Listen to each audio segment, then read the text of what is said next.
izin Ibu ini minta waktunya sebentar. Saya mau wawancara ini Bu mengenai tugas saya di program guru penggerak modul 3.1 Ibu, mengenai rujukan moral dan dilema etika itu Bu, di mana saya harus mewawancarai kepala sekolah, pemimpin institusi Ibu. Mohon izin ini Bu, mau bertanya.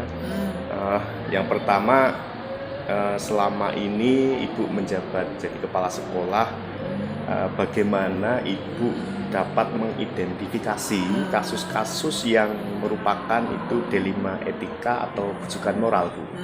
Ya. Terima kasih Pak Nugroho. Ya, saya ucapkan selamat dulu lah selaku calon guru penggerak ya. Tetap semangat Ya. Dan selalu melaksanakan tugas dengan baik. Amin. Ya, cara saya mengidentifikasi terkait dengan kasus-kasus yang ada di SMP 1 Purbalingga ya. Apakah ini masuk dilema etika ataukah rujukan moral gitu ya. Ya, tentu kita melihat dari kasusnya terlebih dahulu. Ketika kasus itu sesuatu hal yang dipertentangkannya adalah kebaikan dengan kebaikan, kebenaran dengan kebenaran gitu ya. Ada dua hal yang sama-sama benar. Tentu ini kan menjadi sebuah masuk pada kasus dilema etika. Betul. Tetapi ketika ada kasus baik siswa dengan siswa, guru dengan guru, misalnya siswa lah khususnya dalam hal ini ya, antara benar dan salah.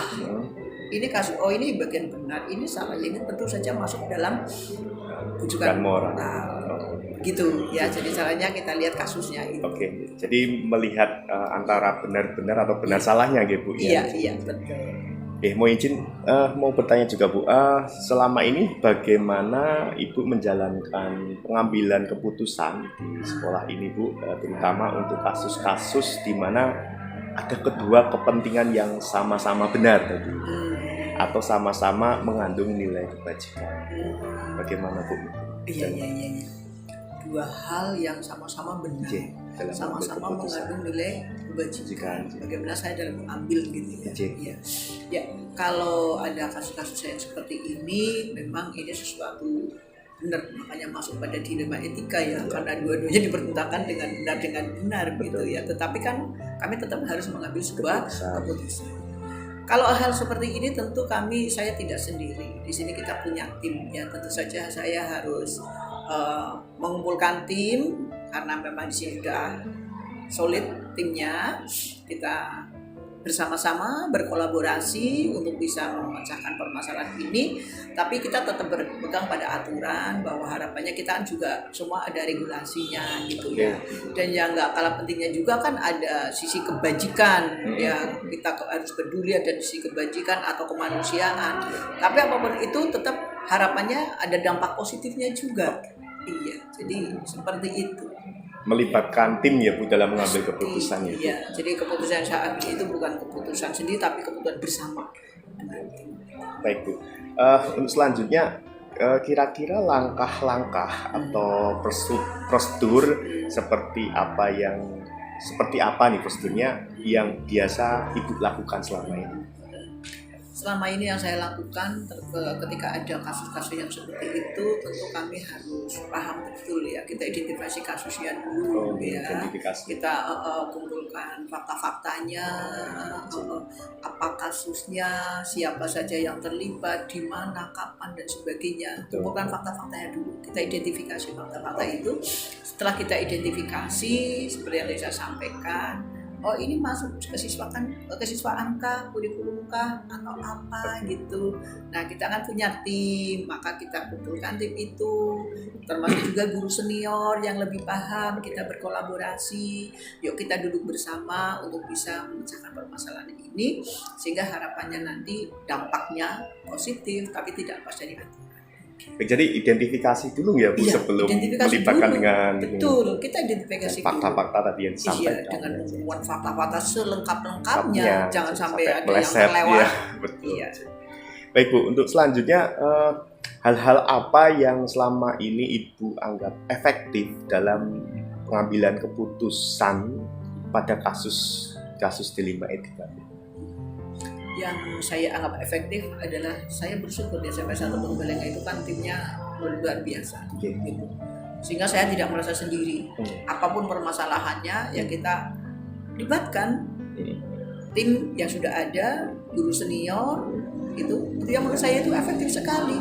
Jadi di sini saya itu nggak merasa kesulitan karena memang ada tim yang sangat solid, sehingga ada permasalahan apapun ya kami libatkan tim-tim ini, guru senior, kita bareng diskusi, sehingga keputusan yang kita ambil adalah berdasarkan masukan dari teman-teman, iya, kolaborasi, kerjasama, sehingga yang saya ambil itu adalah keputusan bersama karena ini sebuah lembaga institusi gitu. Betul.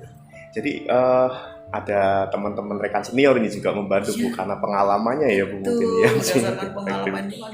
Oke, lalu hal-hal apa saja nih ya Bu yang selama ini tadi untuk menyelesaikan mengambil dilema etika untuk mengambil keputusan yang menjadi tantangan nih dalam mengambil keputusan? Tantangannya apa Bu? Tantangannya kadang begini ya, iya. namanya katakan 50 guru ya, 50 kepala, 50 pemikiran. 50 pemikiran tidak bisa dianggap sama semuanya. Betul. Ketika misalnya ada keputusan yang sudah kita ambil, ternyata masih ada orang-orang yang mungkin kurang mendukung atau apa, kan benar-benar ada ya belum paham gitu, itu yang tantangan. Tapi insya Allah ketika kami sudah berikan pemahaman bahwa ini dampaknya seperti ini kami mengambil dasar juga ada regulasinya kayak itu, dan kami juga sudah pertimbangkan nilai-nilai kebajikan, nilai kemanusiaan, kemudian dan sebagainya. Insya Allah ini juga akan bisa berkurang sehingga akan bisa mendukung apa yang menjadi keputusan bersama. Oke, baik Bu.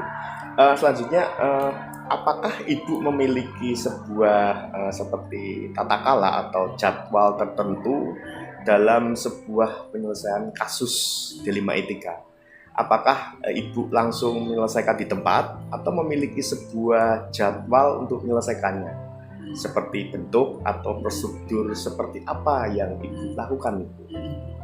Kalau terjadwal tidak ya, karena kasus itu kan namanya muncul kan tidak bisa terduga terjadwal. Betul, jadi kami akan melakukan pengambilan keputusan tentu saja berdasarkan ada tidaknya kasus. Ketika ada kasus ya baru kita segera kita selesaikan. Ini pun kita pengambilannya melihat besar kecilnya kasus. Ketika misalnya kasus itu kecil, kita kolaborasi dengan teman-teman bisa diselesaikan saat itu, ya kita lakukan. Tapi misalnya kalau kasusnya itu besar, masih dibutuhkan fakta, informasi-informasi dari luar, misalnya orang tua katakan misalnya, kan perlu kita undang juga. Jadi kita lihat besar kecilnya kasus seperti itu. Oke, baik Bu. Yang selanjutnya nih Bu, adakah seseorang atau faktor-faktor apa yang selama ini mempermudah atau membantu Ibu dalam mengambil keputusan dalam kasus dilema etika? Faktor atau siapa seseorang untuk dalam membantu ini?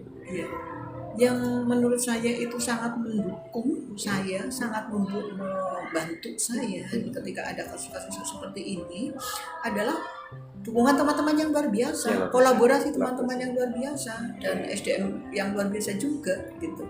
Jadi dukungan dari teman-teman yang baik itu senior, baik wakil kurikulum, kesiswaan atau tim yang ada, itu merupakan nilai lebih yang menurut saya itu sangat efektif sehingga sangat membantu saya ketika ada penyelesaian masalah-masalah dilema etika. Terakhir ini Bu, dari semua hal yang telah disampaikan tadi nih Bu, kira-kira pembelajaran apa yang dapat Ibu petik nih dari pengalaman Ibu mengambil keputusan dilema etika ini? Pengalaman atau pembelajaran yang dapat saya petik ketika ada permasalahan ini kita jadi semakin lebih wawasannya luas untuk menghadapi permasalahan ini. Kita belajar untuk lebih bijak dalam menghadapi semua permasalahan, hati-hati juga ketika dalam pengambilan keputusan agar keputusan yang kami ambil ini bisa diterima oleh semua pihak dan tidak merugikan. Kayak gitu, tidak merugikan, bisa diterima dengan bijaklah, dengan legowo seperti itu oleh yang mengalami kasus. Itu pelajaran dapat dari petunjuk. Pada intinya selesai dan semua diterima dan legowo ya Bu. Iya. Mungkin itu saja Ibu. Saya mengucapkan terima kasih ini Ibu sudah menyediakan waktu untuk diwawancarai saya ini Bu. Mudah-mudahan ini ada ya beberapa informasi saya dengar, mudah-mudahan buat nutrisi buat saya nih Bu ke depan dalam menjalankan program Guru Penggerak ini. Terima kasih, saya ucapkan terima kasih, mohon pamit. Sama-sama. Iya, Assalamualaikum, sukses Ibu. selalu ya. Terima Ya, kasih, Ibu. Waalaikumsalam. Sukses selalu.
Thank you.